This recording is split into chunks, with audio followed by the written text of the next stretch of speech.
All right. So our That's next. probably a solid, but yeah. All right, we got one last thing, a short request from Stephen Rowland. Some of you may recognize that name, S.L. Rowland. He wrote Pangea Online, the first audiobook that Justin Thomas James narrated for Sound Booth Theater.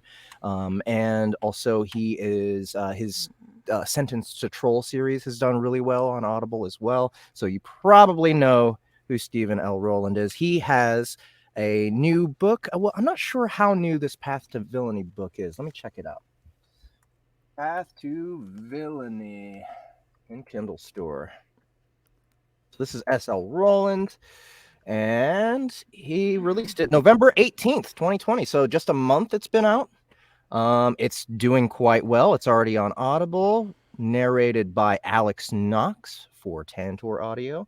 But yeah, we've always liked Stephen Rowland's stuff, and we like to support him whenever we can. So this Path to Villainy, it looks like the MC is a kobold, which if any of you are not such mega nerds as I am, a That's kobold is a dark. I don't know. well, yeah, Dark elf. it's no, No, it's a goblin. nope, It's a nope. Nope, kind of close. Kind of close. They're like little frail dragon people. Really? Yeah, That's not yeah. what I've been Like picturing if you look at before. this picture, that's him. That's a kobold right there. Sorry, So guys. this is actually a more epic looking, badass looking kobold than what they usually look like. They're usually goblin like. They're kind of easy cannon fodder mobs that This you is fight the at the beginning of Hollywood the dungeon. version of a This is the kobold. Hollywood. Yeah. Like this is the George Clooney version of a kobold. So with that those windswept horns. All right, so yeah. So did you guys, Lori, I'm pretty sure I emailed you. Annie, you got your Yes, script I got as well? Mm. All right, Path to got it in Villainy front by of me. S.L. Rowland. And so we only have one stable character here. So do either of you want to volunteer to be the main character? Sure, doesn't matter. Okay. Lori Yes. will now be I haven't read it able to- yet. Is that okay? Yeah, it's totally fine. I You're a haven't either. much better read. cold reader than I Yeah. am, Technically, I rarely have read almost anything we perform, so which is Okay. very impressive. All right. So now, so you're the main character. You are that kobold guy. Annie, Okay. I guess you can be the Jersey Dwarves. Okay. If you can take any random, either one of you guys can volunteer to take random characters, and I will narrate. Okay, so Wait, who's so I'm okay? Wit. So how will I know that I'm a dwarf, a Jersey dwarf? Because like, who's Wit? Is that a random Joycey. character or is that a Jersey Joycey. dwarf? Joycey. Is that a Wit, Jersey dwarf? yeah, Wit is the main character. Okay. Does Wit have a Jersey accent? No, Wit does not. What's his accent? Yeah, I don't think he doesn't Those have were one. words. It's up to you. Damn it. I Wait, is I this one like- of those situations we're gonna switch off, or are we just gonna read it straight? Oh, are we just? Oh, gonna read it we're just gonna read it straight through. It's not very long. Okay. Okay. Like 2 or 3 pages. So. Whatever Right. you wants. All right. That's not a good Jersey accent. All right, so I'm gonna do the book summary, and you guys fumble along. We will fumble along. All right. Book summary. Scene is chapter 1. Villains aren't born. They're made. Wit was an ordinary NPC, a non-player character in a video game. As a kobold skald, a skald is like a bard, he sang songs to empower heroes before they entered the local dungeons. Every day was a fresh start. Every day, Wit woke with no memory of his previous encounters with all those so-called heroes. And every day he forgot the countless beatings and deaths he took at the hands of the murder hobos he valiantly buffed. But when all of those memories suddenly come flooding back, he only wants one thing: revenge. Greetings, adventurers. How may I assist you today? Wit stared at the 3 armored heroes standing in front of him along the path to the Forgotten Quarters dungeon. A small gnome warrior stepped forward. He wasn't much bigger than Wit. Behind him, a minotaur mage and a human paladin watched with interest. The heroes were explorers from other worlds that appeared on the planet to go on quests, slay monsters, and increase their power. The gnome was clad in shimmering mail that swallowed him whole. He had bright green hair and pointy ears. In one hand, he carried a sword as tall as he was. In the other, a small shield. You want to be the gnome, Annie? We would like to be... Sorry. We would like to be buffed with one of your songs so that we may defeat the nearby dungeon. Wit extended his hand. 5 silver. After the gnome reached into his pouch and handed over the 5 silver coins, Wit took his lute and gently stroked the strings. Their tender melody filled the air, and a soft glow formed around the warrior and his party. Wit softly sang a tune. Wait, I didn't know I was singing. What should I sing? I didn't what either. tune should Have I sing fun. this to? Some French Wait, song. this is something we Yeah. can... Yeah. Okay, Do it to the tune of Le'Veon Rose or something. It was a day, a normal day, when Scrabble became aware that deep within the mountain's cave there lived a mighty bear.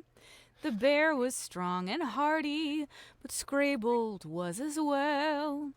He gathered all his weapons, his armor and his potions, but all he really needed was one divine emotion. Definitely does not go with the rhyme scheme. New song request. Your next favorite French song. song.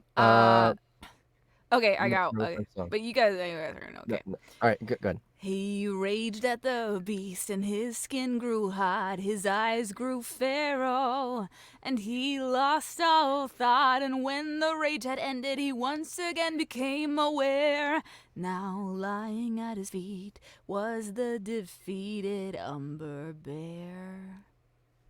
The musical notes became visible with each strum of his instrument.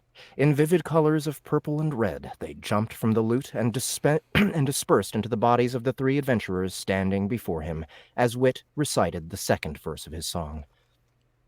He didn't have a lovely voice. He wasn't a bard capable of singing love songs to woo women or captivating a crowd. Wow. No, he was a skald. A keeper of lore whose songs and poems had the power to send allies into a frenzied rage. The fact that he was a kobold, a reptilian race long believed to be the descendants of dragons, meant that his songs were not beautiful. Just like his voice, they were gruff. Oftentimes, I'm glad he's telling us after we heard it. Oftentimes, they were angry. Every note he sang was rough and grating as it ripped through the air. Okay, so does anyone want to try? Does anyone want to try a death metal version of your song that you just sang? I would if I hadn't just done Arnold. For Okay. Normal day. Yeah, I don't know. Too much When Kobold became aware. Like, no, wait, that's like hair metal. That's like, yeah, you're trying to go for like glam rock or something. Yeah. I think that would have been more appropriate. I don't want to do any more of that live. I have Enter Sans do a Rammstein impression. Rammstein, however people actually pronounce it. The bear was strong and hardy, but Kobold was as well. He gathered all of his weapons, his armor, and his potions. Yeah, something like that. Or do they do a growl? Do they growl? Sometimes, yeah. We are living in America. Oh, right. Du hast. Right. It's wunderbar. Yeah, I mean, I don't know if they do a straight up growl, but they do like very like deep bass at times. Yeah. Okay. Anyway, we missed that opportunity. Sorry, guys. We just had to go pepper it a little bit. For you, I know. The kobold took a seat on a nearby stump to wait until the next adventurer appeared. His post was along the path that led to the dungeon entrance. Tall, towering trees with skeletal limbs reached down from above. He had never been in the dungeon. He'd never been much of anywhere. For Wit, every day was the same.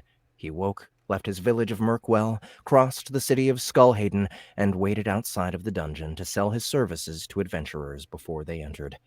At the end of the day, he'd go home, deposit his money into the village fund, and wait for it all to start anew.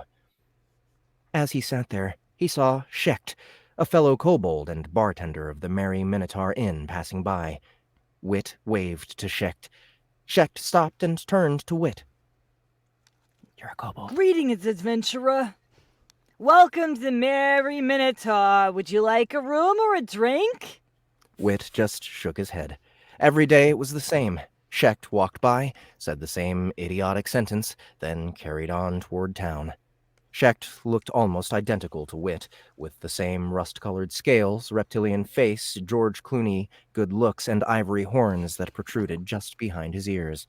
Like all kobolds. Yet, he was the only kobold that behaved in this way.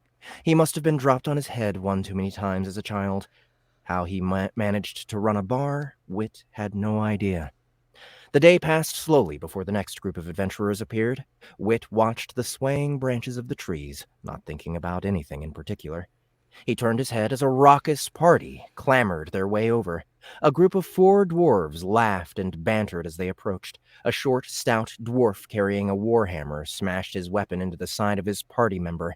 It clanked against the armor, dropping the dwarf's health by a chunk. The other 2 dwarves howled with laughter. Greetings, adventurers. How may I assist you today? Shut up, Kobold! The warhammer-wielding dwarf sneered, twisting his warhammer against his palm. He sported a thick red beard, braided intricately down his chest and adorned with silver clasps and brown leather armor. Give us your stupid buff! The other 3 dwarves laughed even harder. Wit took a step back, unsure why the adventurer was treating him with such hostility. The bearded warrior stepped forward. Buff! Now! He growled. Wit wasn't looking for trouble.